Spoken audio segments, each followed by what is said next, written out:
Ladies and gentlemen, please welcome Chief of Naval Operations Admiral Mike Mullen, Senator John Warner, Senator Carl Levin,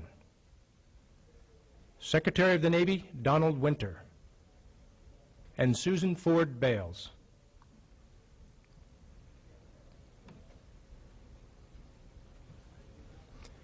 Ladies and gentlemen, the Vice President of the United States.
Ladies and gentlemen, please be seated.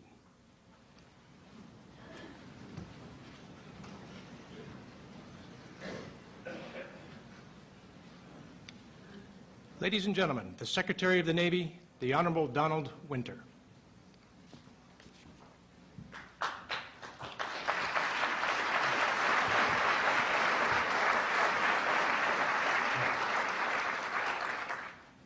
Vice President Cheney, members of the Ford family, distinguished guests, welcome and thank you for coming to participate in today's naming ceremony. A U.S. Navy aircraft carrier is a symbol that is recognizable throughout the world. It represents American power.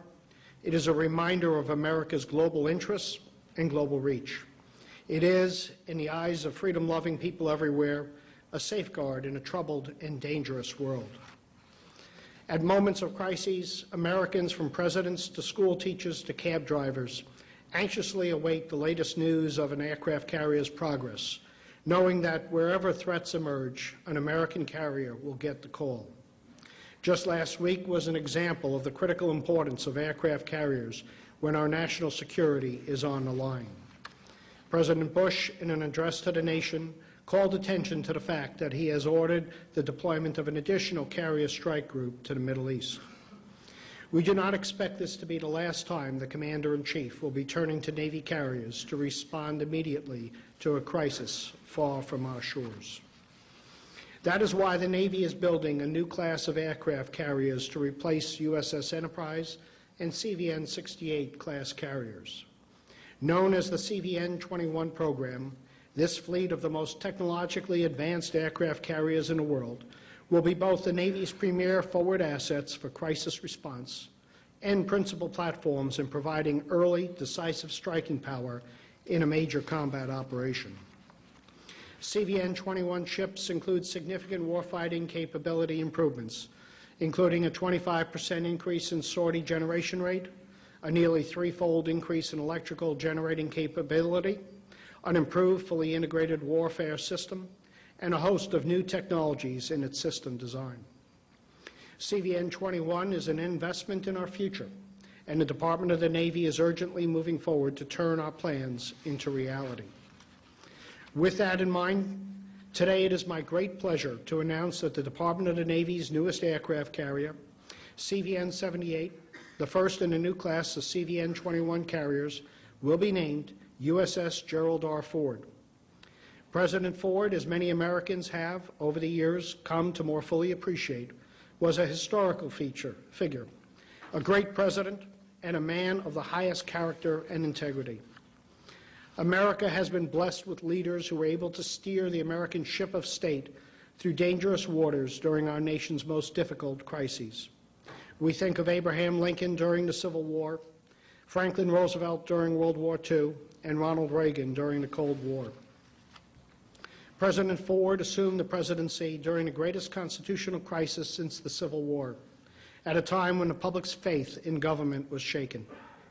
But America was blessed once again with a leader for the times, a man with the integrity and character to heal the nation and restore trust in the presidency. It is worth recalling an episode in President Ford's life that is illustrative of his character. When then Congressman Ford was nominated to replace Spiro Agnew as vice president in 1973, his nomination required confirmation by both houses of Congress, as required by the 25th Amendment to the Constitution. As part of the confirmation process, a background check on his fitness for office was initiated. Given the circumstances of his nomination, the FBI took extra care to conduct an exhaustive investigation into his background and character, assigning 350 agents from 33 field offices to the case. The FBI sent 70 agents alone to Ford's hometown of Grand Rapids, Michigan. Soon afterwards, concerned friends, neighbors, and associates began to call the Ford Congressional Office in Washington, D.C., informing him that they were being asked probing questions about his life, even his childhood, and asking how they should respond. To everyone who contacted his office, Ford had one stock reply: tell them the truth, give them everything. It was a philosophy that served him well over a long lifetime of public service, and that would serve him well as president. His legacy includes service on the USS aircraft carrier Monterey as part of Admiral Halsey's Third Fleet during World War II, an experience that made a lasting impression on him of a carrier's capabilities. His naval service was followed by 25 years in Congress, the vice presidency, the presidency, and an active career in support of many worthwhile causes in the long twilight of his life. President Ford's reputation has steadily grown over the past 3 decades, and the judgment of history now recognizes the rightness of his most difficult and controversial decisions. The Ford presidency will always be remembered for the pardon that was granted to Richard Nixon. The pardon was widely unpopular at the time, but it is now viewed as a critical step in moving our nation forward. In foreign policy, President Ford was heavily criticized at the time for signing the Helsinki Accords in 1975. And yet those agreements established the principle of individual rights, put a spotlight on the plight of Soviet refuseniks, and set the stage for the fall of the Soviet Union 16 years later. In both of these cases, President Ford did something that is all too rare in American politics. He put the national interest above his own political interests. He sacrificed his political career, but he earned the delayed but enduring respect of a grateful nation. Historians, journalists, and politicians of both parties have since come to acknowledge his many contributions and the significance of his role in healing the nation.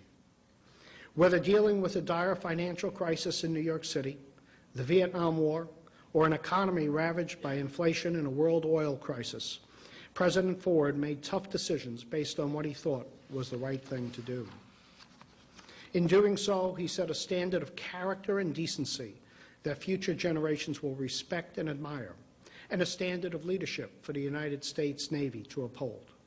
Today, in naming CVN 78 after President Ford, we are bestowing an appropriate honor on a distinguished public servant who had a deep and personal connection with aircraft carriers throughout his life. He served aboard a carrier during war. As president, he commanded carriers in the fleet.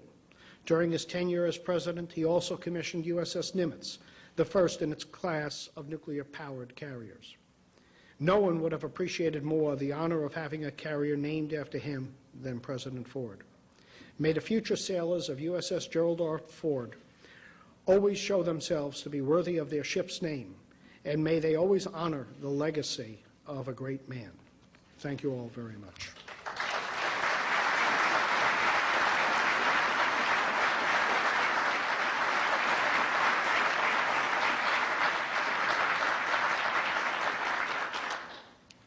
Ladies and gentlemen, Senator Carl Levin.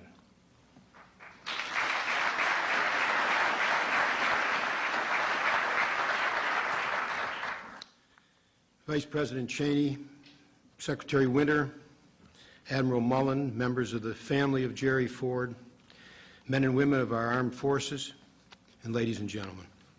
First, I want to thank Senator Warner for his leadership on last year's Defense Authorization Act and including the provision that made this day possible. And I want to commend the Navy and Secretary Winter for following through on the suggestion in that bill that we name CVN 78 in honor of President Gerald Ford. I was pleased to co-sponsor Senator Warner's amendment because of the special pride that this honor would bring to President Ford's heart, and because it rings so true as a memorial to him. In 1941, not long after Gerald Ford opened a law practice in Grand Rapids, the Japanese attacked Pearl Harbor. Gerald Ford enlisted in the Navy within the week. At first, Gerald Ford served in the physical education branch, and this gifted athlete coached all 9 sports that were offered. He soon grew restless, though, and needed to join the fight. Ford asked to be transferred to service at sea and was assigned to a light aircraft carrier, the USS Monterey. He would later write that there he saw as much action as I'd ever hoped to see. With Ford serving as assistant navigator, athletic officer, and anti-aircraft battery officer, the Monterey fought in many of the major operations in the South Pacific, earning 10 battle stars during his service. Perhaps Lieutenant Ford's finest hour at sea, however, was a battle not with the enemy, but with the elements. In December 1944, a massive typhoon slammed the Monterey, with waves topping 70 feet. Chaos reigned as the planes on board caught fire, and several broke free from their cables. Many of the sailors were incapacitated. Admiral Halsey ordered the Monterey abandoned, and flames threatened to consume the carrier. But then, 30 years before President Ford would write our ship of state, Lieutenant Ford helped save the Monterey and its men. At great personal risk, Jerry Ford led a team down to the hangar deck to battle the fire.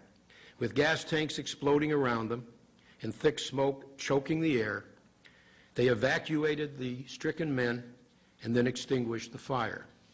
The fight lasted for hours, but the Monterey and almost all of her sailors survived. The teamwork that Jerry Ford learned playing football at the University of Michigan was surely put to the test that day. And the we're all in this together feeling of community instilled in him by his Grand Rapids upbringing just as surely contributed to his leadership on the Monterey. After the war, Gerald Ford returned to practice law in Grand Rapids, but soon felt a new call to service. When he ran for Congress, his naval record was clearly an asset, But more important than how that service helped him was how it had changed him. Ford's naval service inspired in him a transformation similar to that of Michigan's great Senator Arthur Vandenberg, another son of Grand Rapids, who had evolved from an isolationist to an internationalist. With Vandenberg's support, Ford ran an underdog primary campaign against an isolationist incumbent. Ford's upset victory was a reflection of how highly voters thought of him personally, and also how much had changed in American politics. The people of Michigan's 5th District recognized that Gerald Ford was the right man for the times. And years later, the rest of America would reach that same judgment.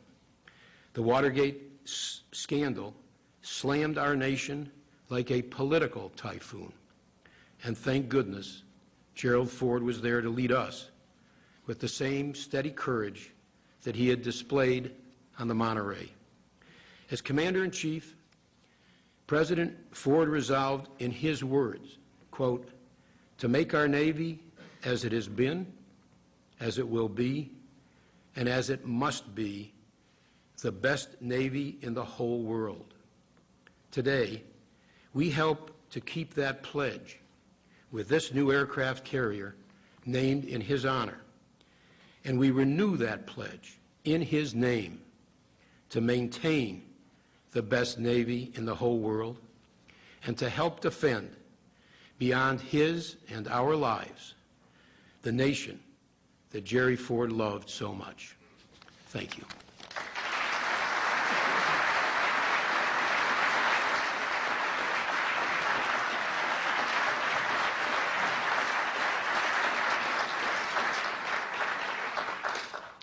Ladies and gentlemen, Senator John Warner.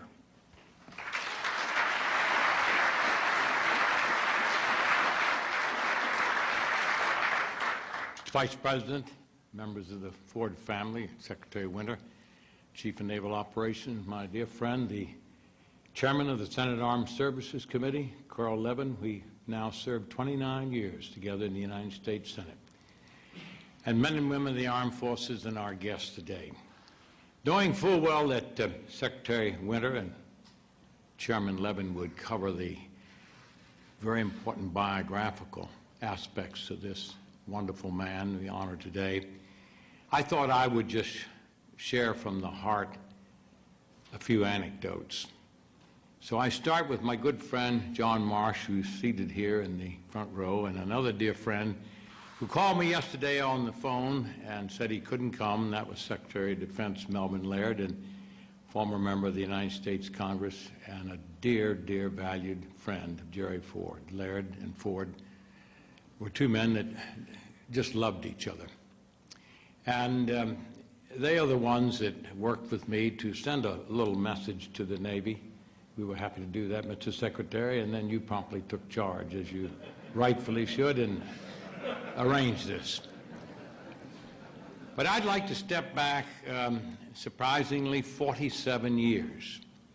I was then working in the White House for President Eisenhower and Vice President Nixon, and I was asked to go on the Vice President's campaign staff as an advance man, which is a euphemism for someone that goes out and plans events and so forth. Well, among the many things that I worked on was a special train trip, the old-fashioned type of campaign train that wends through the community, stopping, and the candidate goes back to the platform and waves and makes a few remarks, and on the train goes. So I set this up, and we went through Ohio and Indiana, and we came into Michigan. And I remembered, if it were last night, we were going to get off the train at this stop and go to an auditorium where the Vice President was scheduled to speak to a large group. And I hopped off the train, scouted it out, came back, got the candidate, Vice President, and our entourage approached the building, and I stood in the anteroom to get a signal from the MC to tell the Vice President time to go up on stage. Unbeknownst to me, there was a balcony, and there were some youngsters up there, and I don't think any evil was in their heart, but it was full of mischief. And they took about 3 dozen eggs and pelted us with eggs all over, raw eggs. And another individual, whom I'll identify momentarily, and I grabbed our handkerchiefs and did the best we could to polish him up. Nixon was unfazed, as he was. He was a tough, good, strong man. And he went up and gave the speech, and the event was concluded happily, and press covered it all, mostly headlines, eggs, and speaking, and therefore we got back on the train. And I went into the observation car, which had a little bar there and a few beers. I was sitting there, and I said, this is the end of my career. And in walked the gentleman who was with me to help wipe Nixon off, and he put his arm around me and said, you know, I'm as responsible as you are because it is my area. I'm Congressman Ford. And he said, you know something? I think both of us will survive. And that we did. Fast forward to this building where I was privileged to serve 5 years, 4 months, and 3 days in the Navy Secretariat. And in that period of time, he joined as Vice President. And we became fast friends and visited from time to time, and got a lot of good advice from the Vice President. And he used to say, what do you think you'd like to do someday? And I said, I want to run for the Senate. And we talked about it at great length. And my predecessor, as Secretary, John Chafee, had served here in the building, and he went out and ran and was defeated on his first try, later elected to the Senate, and I was privileged to serve with him for 2 decades. Anyway, Ford said to me one day, the Vice President, he said to me, now look here, John, how many state legislatures have you ever dealt with? And I said, I don't think any to speak of. How many town councils? How many boards of supervisors? And he went over all the panoply of things that you need to have by way of background to really make a statewide race. And finally, he said to me, he said, you're not ready. And furthermore, those of us that have been proudly serving here in the Pentagon, we're not received as well as you might expect out across the country.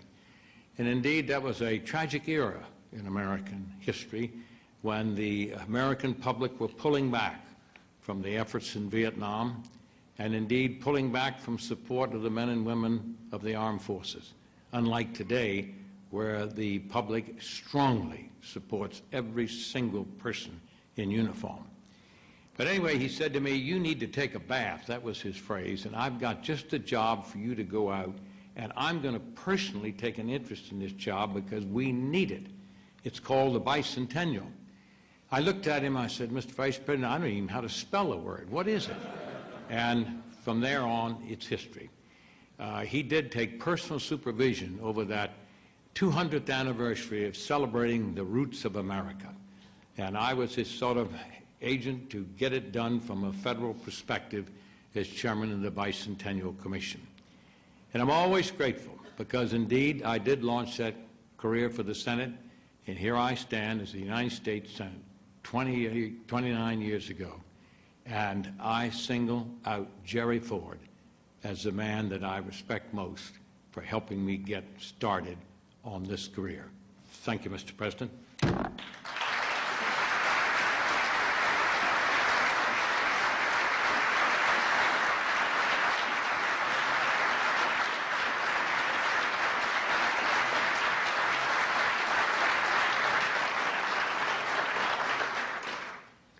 Ladies and gentlemen, the Vice President of the United States.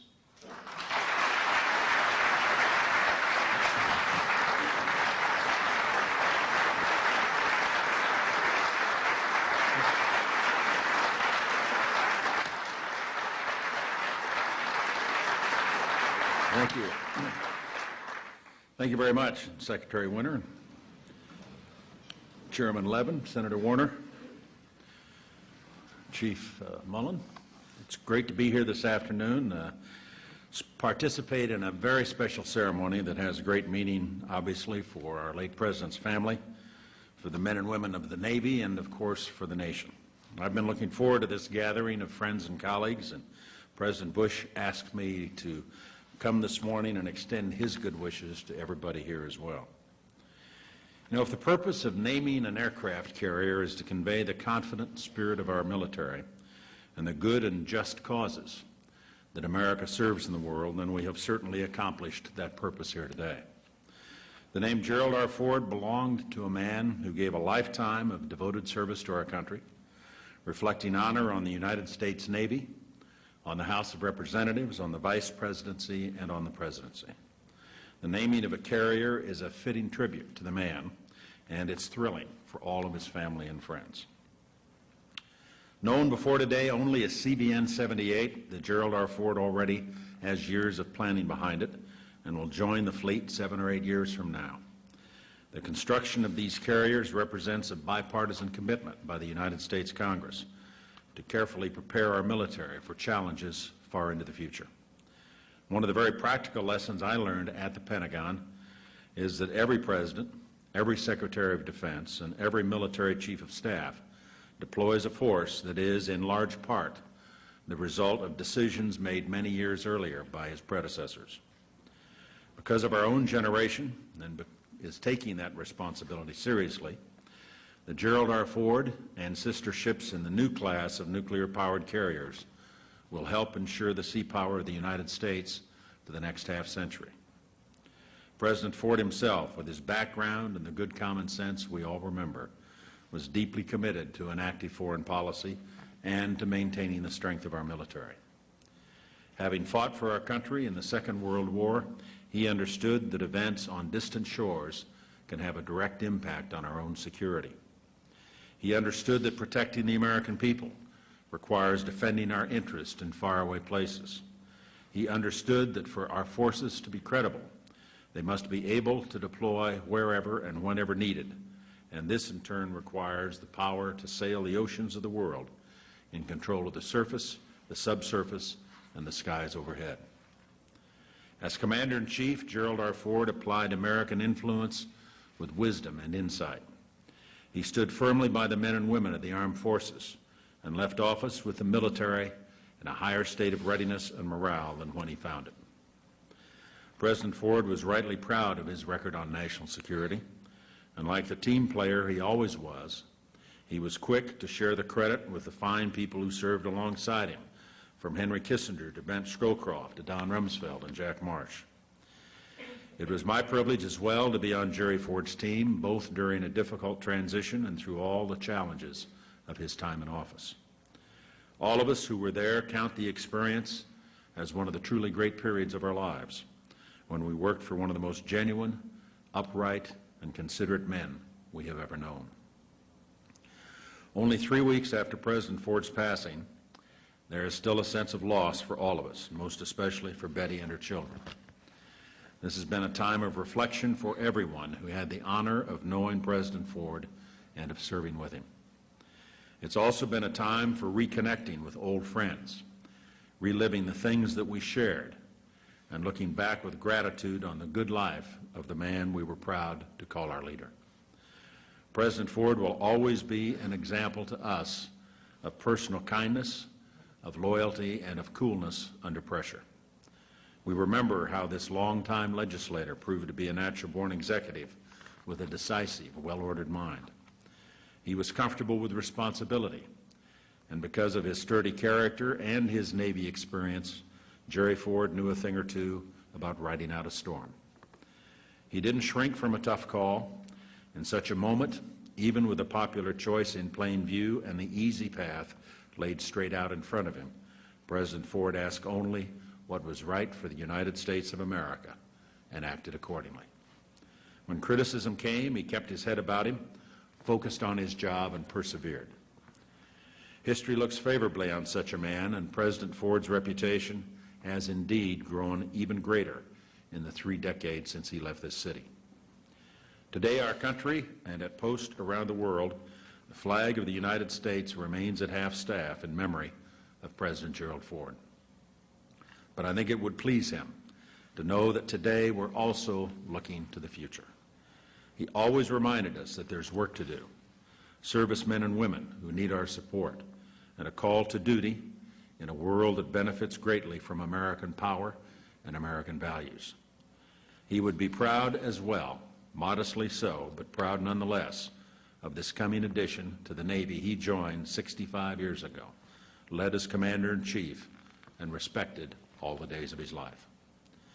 When completed, the USS Gerald R. Ford will be a sight to behold.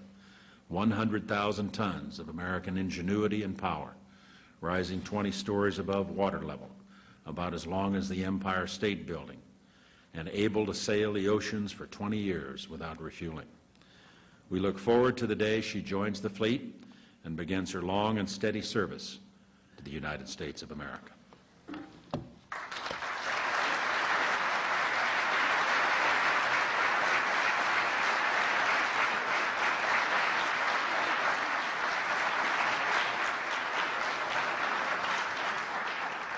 I would like to invite the family and official party to the stage for the unveiling of CVN 78, USS Gerald R. Ford.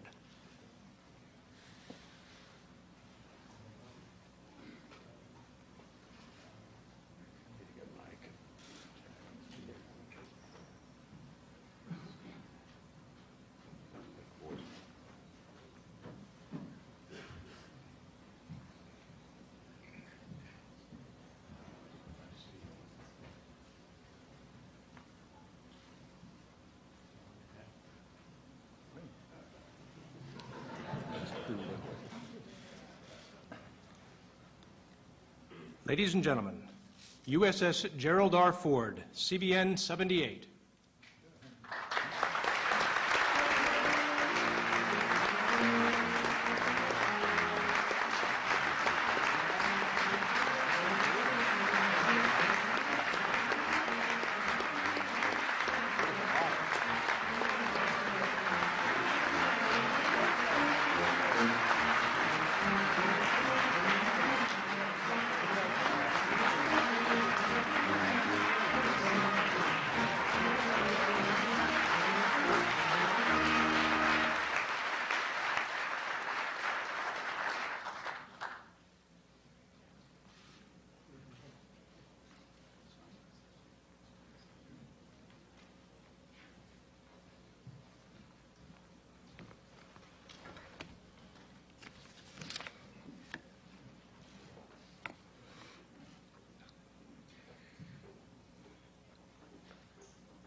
Mr. Vice President, Secretary England, Secretary Winter, Secretary Levin, Senator Warner, Representative Hunter, Admiral Mullen, and General Swan, distinguished guests, ladies and gentlemen. The Ford family this morning is filled with tremendous pride. No doubt my brothers and I could spend several hours talking about how much the Navy's tribute meant to Dad. However, before talking about today's remarkable tribute, with your indulgence, Secretary Winter, I'd like to share with you some of the thoughts from Mother and our family. She is doing very well and is watching the ceremony on the Pentagon Channel this morning. During the past 3 weeks, we've been deeply moved by the outpouring of affection and remembrances from across the United States. We're particularly wanted to express what an honor it has been to have the men and women of the United States Armed Forces present with us at every ceremony and service at the state funeral. There is nothing, absolutely nothing, that would have made Dad prouder. The dedication, compassion, and dignity of those brave men and women strengthened and comforted Mother and our family at every step of the way. And they will always have a very special place in our hearts, always. We would like to extend a personal thank you to President and Mrs. Bush, to Vice President and Mrs. Cheney for their many, many kindnesses, but most of all for their decades of friendship with Dad and our family. We remember fondly Mr. Joe Hagan and the White House staff, along with the U.S. Secret Service, for their many kind deeds and for their moving farewell tribute in front of the White House. But we are particularly grateful to the House of Representatives and the Senate, especially both the Sergeant-at-Arms and their staffs for their assistance for the unprecedented historical tributes that both bodies conducted for Dad. And General Swan, if I may, on a personal, make a comment. the kindness and care that you provided for Mother as her personal escort is a gift for which we will always be grateful. You embody the highest ideals of our great country. General Swan, your assistance to Mom was quite frankly beyond description. Thank you, sir. As we gather here today for the naming of CVN 78, let me first say to Senator Levin and Senator Warner, thank you for your tireless effort in making the naming ceremony a reality. And thank you for your unceasing support of our men and women in uniform. The naming of the CVN 78 as the USS Gerald R. Ford represents more than assigning a name to a naval vessel. There is now a unique bond between the CVN 78 and its new namesake. The permanence of Dad's name and his legacy is forever instilled into the magnificent vessel that the men and women who will someday occupy the decks. And it is that special bond that gives our family great pride. The USS Gerald R. Ford also shares a unique bond with another ship and her crew. As many of you know, several years ago, the USS America was towed into the Atlantic Ocean and then sunk in a series of tests to verify critical components of the CVN 78 carrier program. Those tests were essential to maximizing the survivability of the future carrier fleet of the CVN 78.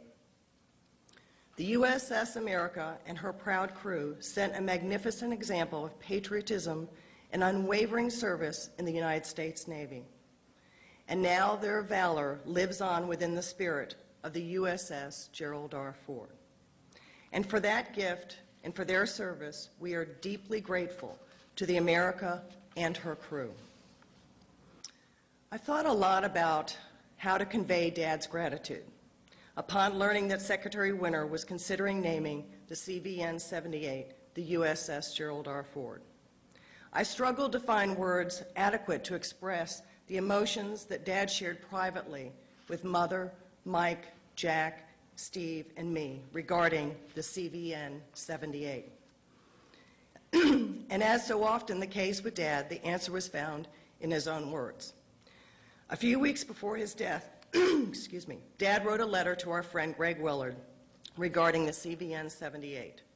And in that letter, he described how much the tribute then under consideration by Secretary Winter meant to him.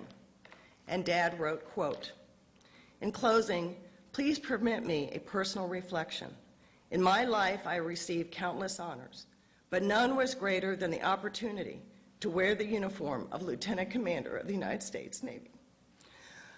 On an aircraft carrier in the South Pacific during World War II, I learned to respect and to rely on my comrades as if my life depended on them, because it did.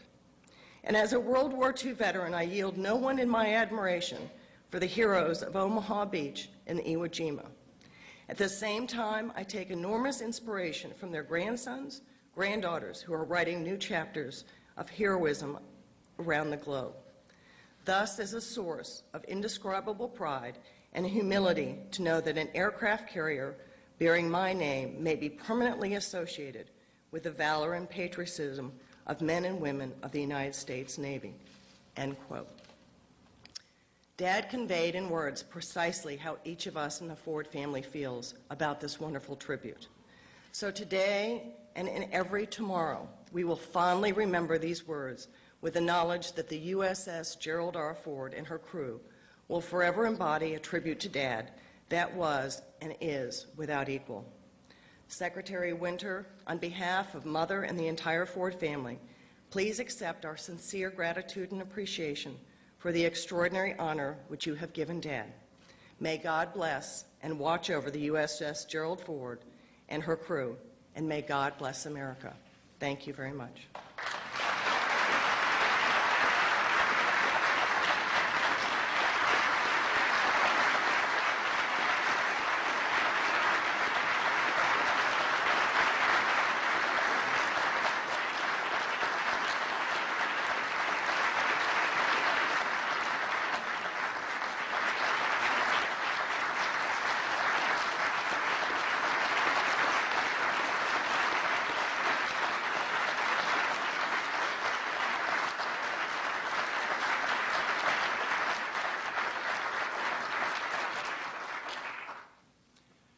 Ladies and gentlemen, this concludes our ceremony. Thank you for attending.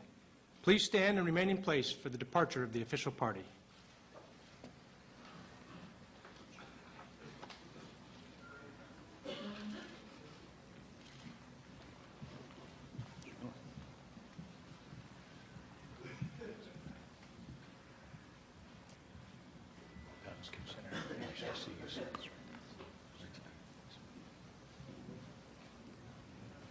Just watching the naming ceremony for the Navy's newest aircraft carrier, CVN 78. The ship will be named after late President Gerald R. Ford.